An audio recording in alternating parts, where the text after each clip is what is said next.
So as most of you know, this sermon series that we've been doing for the last month or so is called This Is Us, hence the t-shirts that you see all over the place this last month, which, by the way, I love wearing a t-shirt to church. Don't tell my mom.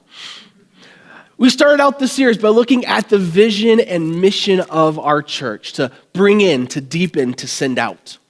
And then last week, we made a shift, and we started talking about the core values of our church, those guardrails that dictate who we are, those deep down truths of our church. And last week, Mike talked about building a faith that goes deeper. How who we are today should not be who we were a year ago.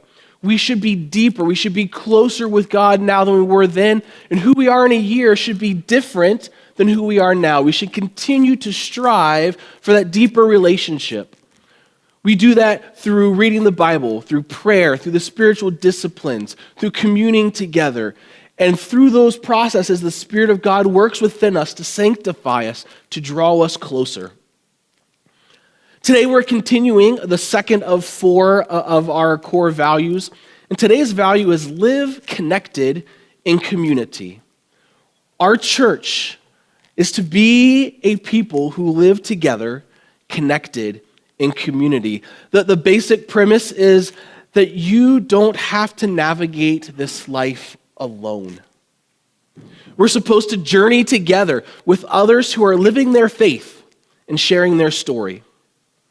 So to start off today, I wanted to start with someone sharing their story. As most of you know, most of you know Judy Killinger and Buster, and is it about a year ago? Yeah, this weekend, a year ago, that she started having some medical problems, and this church, this community came around her. So I asked her if she would come and she would share a little bit of that experience with us today.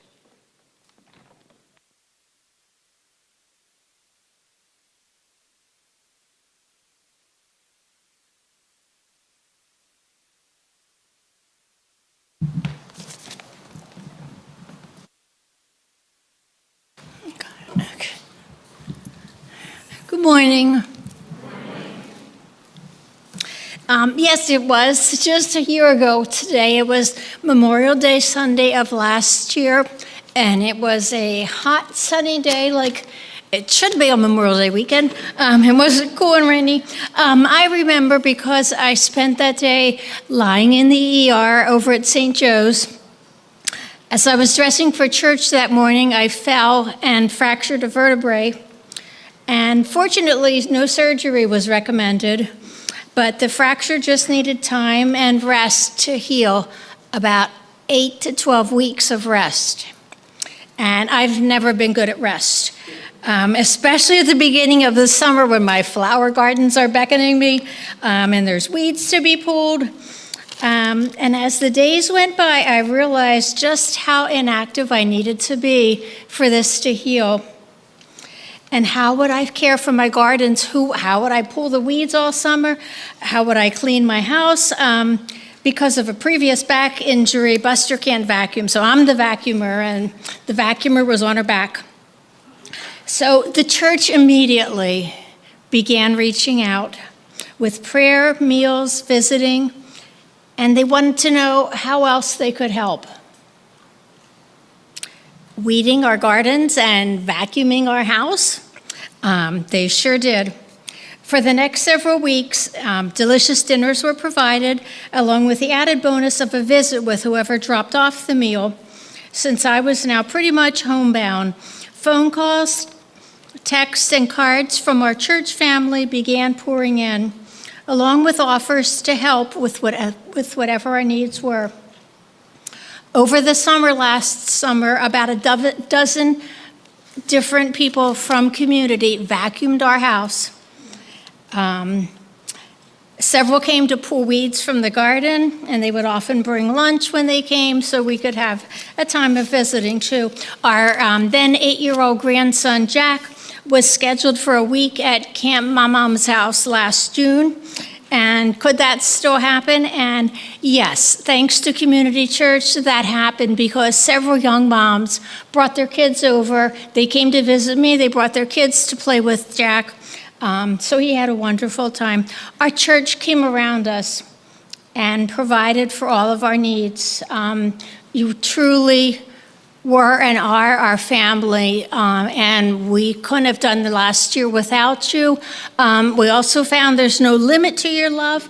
When I had surgery in September and then fell a broken other vertebrae in January, you were right there loving us. Thank you.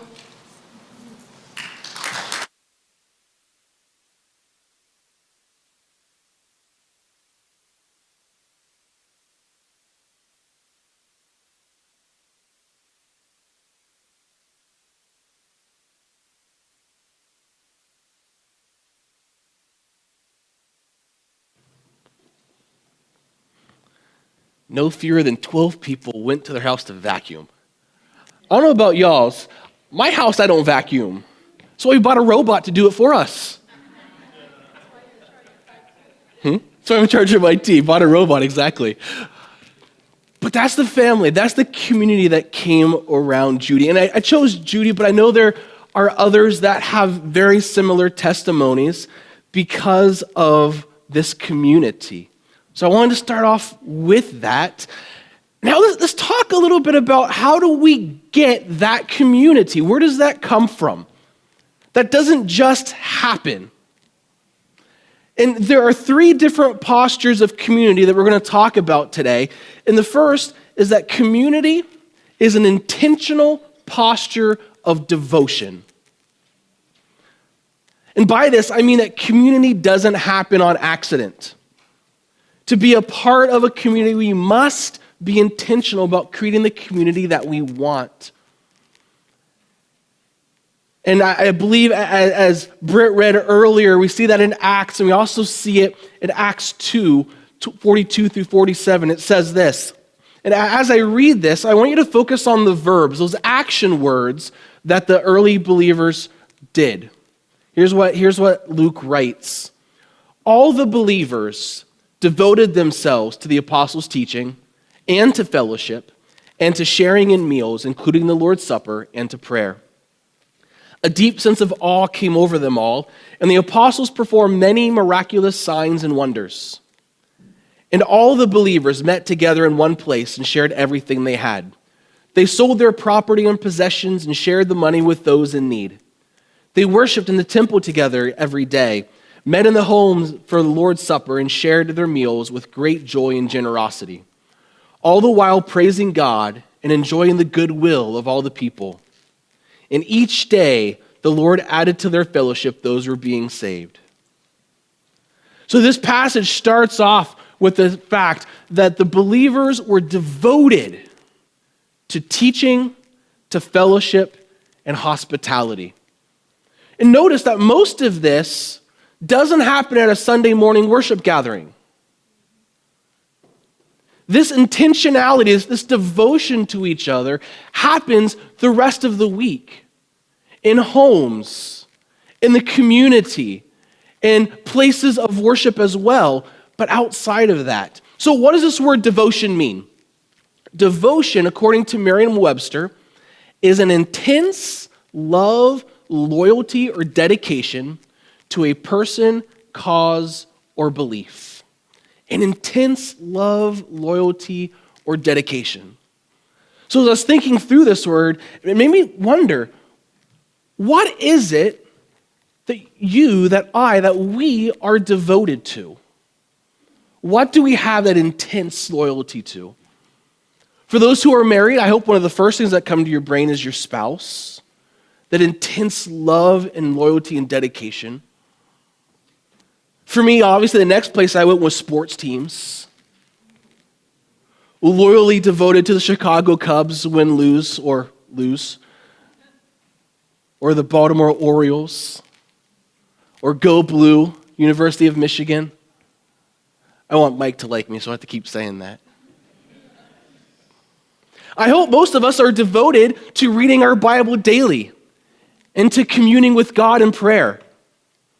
Hopefully that's something that we have an intense love of doing. But how many of us can truly say that we are devoted to the other people who make up Community Evangelical Church? When we look at our calendars, how much time do we spend outside of Sunday morning with the other people in this family? Are we devoted to breaking bread together and sharing life together? I'm not saying that we need to sell everything we have and build a commune up in Topahaken or anything, but I am saying that we need to make it a priority, be intentional about gathering together, about eating together, about doing life together. When I think about Judy's story from earlier, and in the first service, she was giving me glares for talking about her like this in a good way. But here's a woman who has been devoted to this church and the people within this church. And because of that devotion, people gathered around her when she was in her time of need and came to her in Buster's aid. She has given of herself, of her time, of her gifts, of her talents. She spent years of her life on her knees, literally on her knees for this church. For some of it, helping to share Jesus with our kids, take care of them in the nursery, to be one of the first people outside of the home to teach them about Jesus, to partner with the parents as we bring up kids who love Jesus. But also, she spent time on her knees praying for this church, praying for the people in this church. I know that to be the case. I'm one of the ones she's been on her knees praying for because she loves us and she would do anything for us. She also shares her food. She's one of the first when someone's in need to bring food. Anytime there's a dessert thing, she brings her cupcakes. When you look at them, because she has those nice clamshell things, you think they're store-bought. They're not. She's in the kitchen baking those and making them look beautiful just so our kids or our teens or whoever can devour them. Once you taste them, you know they're not store-bought. They're so much better. She's a woman who's devoted to this community. So practically, how can we be devoted to our community? What can we do to increase our devotion? The first thing we can do is we can volunteer to serve. Now, some people I'm looking out here, I see some people in this congregation who serve to the level that they need to learn to say no sometimes. Thank you. But there are also others who maybe they've been here for years. Every Sunday they're here. They're in these seats worshiping. But they've yet to volunteer to serve. They're consuming what the church has to offer, but not giving back. It's a one-sided relationship. And in a devoted relationship, there's give and take. It's both sides coming together. If you're someone who you want to serve, but you don't know where, you don't know how, you want someone to talk to, that connection card that Barbie talked about, take that out, and where it says prayer requests and praises, just say, I want to serve. Write that down. The staff will get in contact with you. We'll talk with you. We'll find a place where you can serve so that you can come alongside this family and start to build that devotion by being an integral part of this family. Next, very practically, be a part of each other's lives outside of Sunday morning. I know many of you are involved in small group ministry in one form or another. Others of you I know get together for game night. You enjoy being together and playing games together. Others of you get together regularly for meals with each other. You love to break bread with your brothers and sisters. Yes, we are called to share with those who don't yet know Jesus. We're called to be on mission with them. But we're also called to share and live with people who do know Jesus, our brothers and sisters, our family. So who are you spending time with outside of Sunday morning? If no one, find someone. There are plenty of people in this church who would love to get to know you, who would love to eat with you, who would love to get together. Next, Judy talked about people bringing her meals and coming to weed and coming to vacuum her house. That was all set up through a division of our church called the Division of Services. This is run by Jandy Woyton. And this division is solely there to serve people. So if you're wanting to help in any capacity, you want to make meals for someone who's coming home from the hospital, you're willing to go and pull weeds at someone's house, you're willing to help others, again, on the back of your connection card, write services or division of services. And we'll be sure that gets to Jandy so she can add you to her list. So we can have a group of people who want to come alongside each other in our time of need. And then finally, for this aspect, as you see new faces around here, they're here most every week, include them. Get to know them. Get to know our visitors and newer attenders. Start including them in your life. Don't only spend time with those who you've known for years through the church. There are few things, in my opinion, worse than coming to church for a month and at the end of that month not meeting anybody, not knowing anybody. And that's not just contingent upon the staff, but upon all of us to get to know those people. Now, some of you might be, Pastor, what if we have two services? What if I don't know the person? They've been coming for years. I'm going to be embarrassed by saying, are you new here? Then don't say that. Don't say, are you new here? Say, oh, I'm Doug. It's nice to meet you. I don't think we've met yet. What's your name? Opens up a door for conversation. Don't be afraid. Don't be embarrassed. If you met that same person last week and you're reintroducing yourself, it's okay. We're a grace-filled community. They will give you grace. Just do it. Talk to people. Include people into your life. But it's not just enough to have that intentional posture of devotion. We also need to have a posture of vulnerability. Ooh, that's scary. The Sunday school group that meets in the fellowship hall has been reading a book called The Cure. I think we're just about finished, if not completely finished at this point. And in that book, one of the themes they talk about is that it's a story, and the Christian, the follower of Jesus who is talked about in this book, there are two rooms this individual goes to. The first room he goes to is the room of good intentions. And as soon as he comes into this gathering of followers of Jesus, the first thing he gets handed is a mask. So as soon as he comes in, he puts on his mask, which of course is a smiley face. And whenever somebody asks him, how are you? The answer is, I'm good. And there's a smile, even though deep down, he's not good. The other room is the room of grace. In this room, as soon as he comes in, there's no mask. Just a person asking, how are you?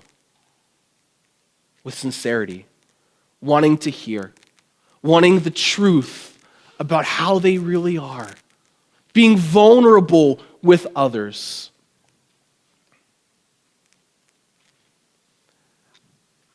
I think that when someone asks how we are in a church setting, it's hard. We need to take off the mask and answer the truth about how we are that day. This is what I think Paul is talking about in Galatians 6:2. He says, share each other's burdens, and in this way obey the law of Christ. And then a little bit later in 2 Corinthians, or previous set in the Bible, 2 Corinthians 1:3-4, he says, all praise to God, the Father of our Lord Jesus Christ. God is our merciful Father and the source of all comfort. He comforts us in our troubles so that we can comfort others. When they are troubled, we will be able to give them the same comfort God has given us. This is calling for honesty, for vulnerability, for truth-telling, for the dropping of masks that we wear. Because let's be honest, we all go through tough times. I'm sure if you think all the way back to January of this year, you can think of multiple tough times, hard weeks that you've had, that you weren't good, that you didn't feel blessed. You just felt bad. You felt down. Things weren't good. And quite frankly, we're not supposed to have all the answers. We're not supposed to always be good. We're supposed to be real with each other. If you've heard any sermons from Mike or myself, you know we don't have it all together. If you don't believe us, ask our wives, they'll tell you. It's not always unicorns and rainbows. But we're still learning. We're still working. We're still growing. We're still being sanctified. So why do we think that when we get around our church family, we have to be okay? That we need to put our mask on and have it all together? But friends, we're not called to do that. So if we're not called to wear masks, what are we called to do? We're called to share each other's burdens. To use our experiences, our times of trouble, to comfort others when they're in their times of trouble and uncomfort. We're called to encourage each other, to be real with each other. This doesn't mean that we're supposed to wear every sin we've ever committed on our sleeve. It's vulnerability, not transparency. However, I would recommend, if you don't already have someone in your life outside of your home of the same gender as you that you can be totally transparent with. That when you fail, that person knows. They know what is really true and honest about you. Be totally transparent with that person. Be someone you trust and share that experience. Because confession is real. So thinking about Judy. Judy's had struggle in her life. Real struggle. It's not all been blessing. So what she could have done, she could have kept all that close to her chest. Every week coming in with a smile. How are you today, Judy? Oh, Pastor, I'm blessed. Every week. But that's not what she did. She decided she wanted to use what God has done in her life to share with others. I forget if it was last year or the year before, she went to one of the She Speaks events. And she talked to the women, brutally honest about what God has done in her life, the struggles she's had. And I know because of that, people have come to her and said, Judy, I have the same issue. How did you get through it? Can you be there to support me? And Judy has blessed people because she's been real about who she is and the struggles that she has. So practically, how do we do this? How do we practice vulnerability? First of all, admit you aren't perfect. This starts as a conversation between you and God. Stand or sit or kneel or lay before your Creator and ask Him to show you where you fall short. But be careful. When you ask, He'll start doing it. He won't lay it all out there at once. You can't handle it. I can't handle it. None of us can handle it all at once. But He will start showing you where you fall short so you can start working on that. Start inviting the Spirit to help guide you through that. And then find someone, again, find that accountability partner that you can share that with, that can walk through you. Next thing you can do is be real with others. I'm sure a lot of you know Paula, who comes to our first service. She sits right over here where the Reebers are. One of the things I love about Paula is if she's had a bad week and you ask her how she is, she'll let you know she had a bad week. She will not hide it. She does not come into church wearing her mask. But yet, once the worship gathering begins, once the service starts, she will sit right there and she will worship God like nobody else. She's had a horrible week, but she knows her Creator, and she will worship Him and thank Him for what He has done, and she will continue through life. But she is real. So friends, at church, when someone comes around and asks you how you are, be real with them. If it's not been a good week, let them know. Again, you don't have to be transparent, but be vulnerable. But then it works the other way as well. When you ask someone how they are, mean it. Don't just ask how they are and keep on walking. Stop and look at them. Say, how are you today? And listen to what they have to say. If they need a shoulder to cry on, be that shoulder. If you don't know what to say, the Spirit will give it to you. But be there for each other. Be vulnerable and allow others to be vulnerable to you. And please, please, please, don't try to fix it. Men, let me say that again. Don't fix it. Let them talk. Listen. Don't fix them. Just listen, and listen hard. Next thing you can do about being vulnerable is join a small group. In this church, we have a variety of styles of small group. It's easier to be vulnerable in a smaller group of people. This could be a Sunday school class that we have during the Community Connection Hour. Could be a Bible study that we have. We have a group called Chronic Hope for those who are in chronic pain or have chronic illnesses. We have life groups, which I'm hoping to launch a few more of those this fall. But different ways that you can get together in a smaller group of people and really talk and do and share life together. It could be a discipleship opportunity that we have through the discipleship pathway. But find that group that you can be vulnerable with. And then finally, it's all throughout the Bible, fear not. Why don't we want to be vulnerable? I think if we're really honest, it's because we're afraid. We know that once we share that with somebody, they could use it against us. Knowing some of your stories, you have that experience where someone you love that you thought was a friend, that you held dear, used that against you. You don't want to feel that again. But friends, I firmly believe that the benefits from having real relationship and real community outweigh that threat. I think the pros outweigh the cons.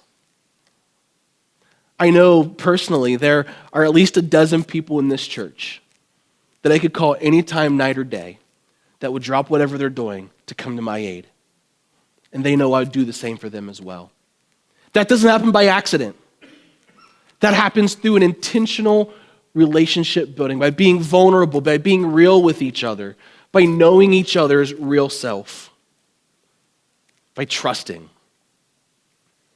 So we have this intentional posture of vulnerability, an intentional posture of love is next. We're supposed to be a community of love. Now, I'm not talking about romantic love. We're not that kind of church.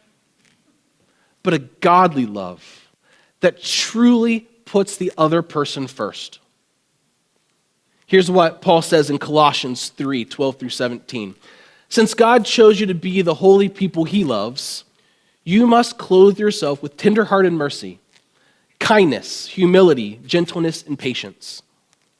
Make allowance for each other's faults and forgive anyone who offends you.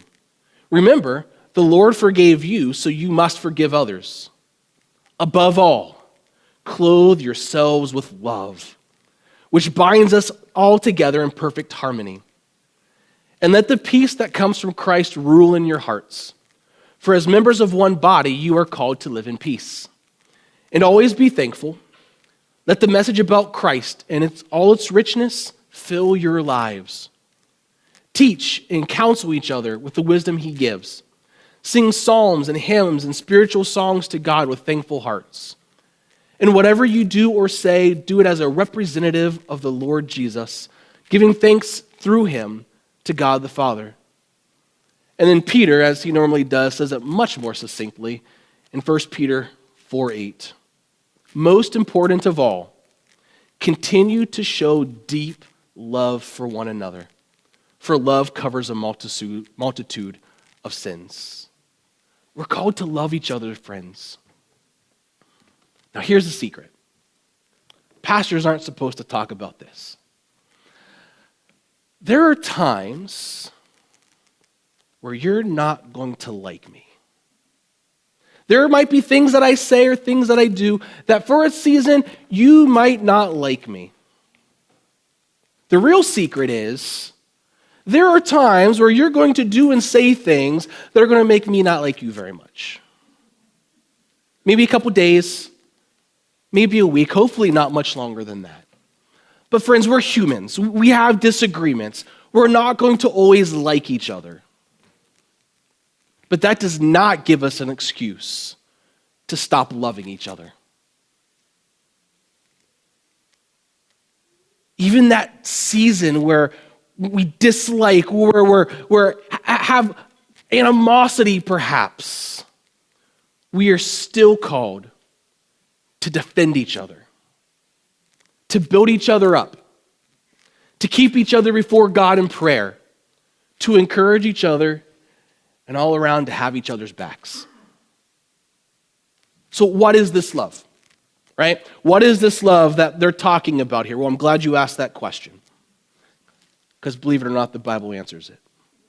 What I want you to do is I want you to close your eyes, please, if you feel comfortable doing that. And I want you to listen to Paul's description of love in 1 Corinthians 13. This is read a lot at weddings, but it's not just wedding kind of love. So here is what godly love is. If I could speak all the languages of earth and of angels, but didn't love others, I would only be a noisy gong or a clanging cymbal. If I had the gift of prophecy, and if I understood all of God's secret plans and possessed all knowledge, and if I had such faith that I could move mountains but didn't love others, I would be nothing. If I gave everything I have to the poor, and even sacrificed my body, I could boast about it. But if I didn't love others, I would have gained nothing. Love is patient and kind. Love is not jealous or boastful or proud or rude. It does not demand its own way. It is not irritable, and it keeps no record of being wronged. It does not rejoice about injustice, but rejoices whenever the truth wins out. Love never gives up, never loses faith, is always hopeful, and endures through every circumstance. Prophecy and speaking in unknown languages and special knowledge will become useless, but love will last forever. Now our knowledge is partial and incomplete, and even the gift of prophecy only reveals part of the whole picture. But when the time of perfection comes, these partial things will become useless. When I was a child, I spoke and thought and reasoned as a child. But when I grew up, I put away childish things. Now we see things imperfectly, like puzzling reflections in a mirror. But then we will see everything with perfect clarity. All that I know now is partial and incomplete, but then I will know everything completely, just as God now knows me completely. 3 things will last forever: faith, hope, and love. And the greatest of these is love. You may open your eyes. If your neighbor's eyes are still closed, give them a bump. Friends, that is love. That is what God calls us to with each other. It's more powerful and important than understanding all of God's wisdom and knowledge. Love is more important. It's more important than being a good person and giving and helping others. Because let's be honest, sometimes we give and do things for our own sake so that we look better. Look what I'm doing. So that we feel good. So that we get that tax deduction at the end of the year. Maybe I can buy my way into heaven just a little bit, just to hedge my bets in case faith isn't enough. Paul is saying, stop that. Love first, and the rest will come. So we're going to take, and just let these sink in a little bit. Just take a few moments or many moments. Think through these. Starts off with love is patient and kind. When was the last time that something within the church didn't move quite as fast as you hoped it would? What was your response? You start getting upset, maybe talking about behind the back of the person in charge that they're not doing their job well enough? Or were you patient, waiting for things to happen in God's time? As you look around this room, when was the last time You treated a brother or sister in Christ in an unkind way. Have you repented of that? If you know of someone in this family that you've treated unkindly, go and repent. Seek forgiveness. That is love. Expect nothing in return, but do it anyway. Next it says, love is not jealous or boastful or proud or rude. When you see that family pull into the lot with that car you've always wanted, and you're stuck driving that 15-year-old sedan, what's your reaction? Do you get jealous a little bit for that? Or do you honestly say to God, God, thank you so much for blessing that family. Thank you for bringing them here so they can bless us as well. Why do you do things around the church? Why do you help and volunteer? Is it so that your name gets mentioned from the front? Or is it truly to help out? Would you rather your name not be mentioned at all and just God be given the glory? When when a mistake is made, how do you respond? Do you post that nasty message on Facebook or Instagram? Do you decry that person and gossip in your small group or prayer circle? Or through love, do you try to figure out why that mistake was made and start giving grace? It does not demand its own way. Any fellow control freaks wishing that weren't here? It does not demand its own way. But I must say, if there's one thing the staff can agree on here, it's that Doug's ways and ideas are always the best. Thank you for laughing. It was a joke. No, of course that's not true. I like my ideas. That's why I have them. Usually they're honest ideas. Only sometimes they're sarcastic. But let's be honest. The best ideas, the best way things happen is not when one person comes on and dictates the way it happens. So when a group of people come together and share their ideas together and have conversation and debate, and a best idea formulates out of that. We shouldn't be demanding our own way. We should be working as a group to help advance this church, to advance God's kingdom. It is not irritable and keeps no record of being wronged. Now, friends, this doesn't mean let people keep hurting you and pretending it doesn't exist. That's not what God is saying here. Instead, it means we give each other grace for being human.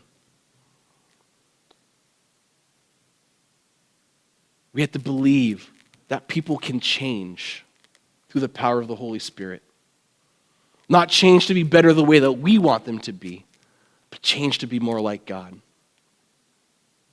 It does not rejoice about injustice, but rejoices whenever truth wins out. I see this as we need to be celebrating with each other. Friends, when something good is done for a brother or sister, it's like it's done to us. We need to celebrate those things in people's lives. Rejoice with them, encourage them. Quick side announcement on this one. This last week at conference on Thursday, the elders of the EC Church, our denomination, voted to advance my ordination into this denomination.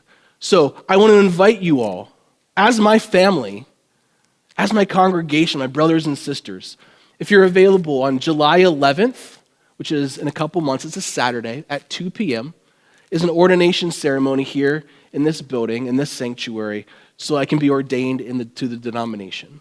I would love...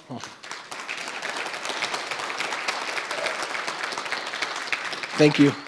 Yeah, I'd love to see as many people as possible here. You are my family. You are my community. As most of you know, Sarah's and my immediate families live far away. You are my family. So I want you to be here and share this wonderful occasion with me. And thank you for your encouragement and through the last many years leading up to this, and for the encouragement for the next 40 years where I continue to be here as your pastor of discipleship. I'll be 80 at that time. It works, right? Love never gives up, never loses faith, is always hopeful, and endures through every circumstance. Friends, the Father loves you. The Son died for you. The Spirit indwells, lives within you, and empowers you to do all kinds of things. Let that be your identity. Let that be who you are. Live into that. And the way we live into that is through love. Because as we read in the Bible, God is love. So when we are loving each other, we are acting like God in a way that we are called to be as Christians, as followers of Jesus. We come around each other. We lift each other up when we are weak, when we are discouraged. We rejoice with each other. We pray for each other. We forgive each other. So how does community start?